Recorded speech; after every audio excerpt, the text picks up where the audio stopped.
மழைன்னா உனக்கு என்ன ஞாபகம் வரும்? வேற என்ன, பஜ்ஜி போண்டா தான். எப்பவுமே சாப்பிட்றதுலே இரு.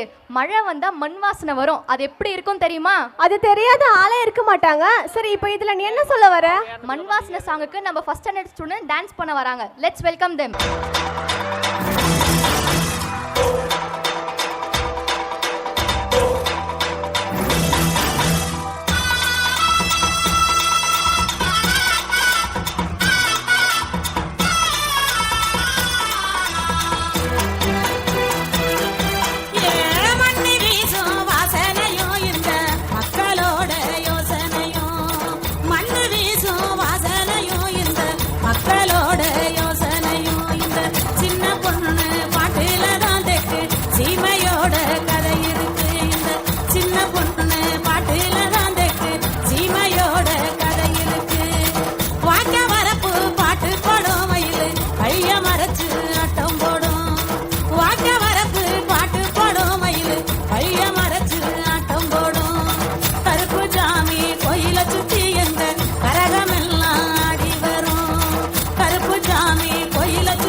எழுதி வைக்காத புத்தகம் ஐயா, அழிஞ்சு போகாத சொத்து ஐயா, இது எழுதி வைக்காத புத்தகம் ஐயா, முடிஞ்சு போகாத கதை இதையா, இப்போ மூச்சு விடாம பாடி வரேன். Thank you for the beautiful performance.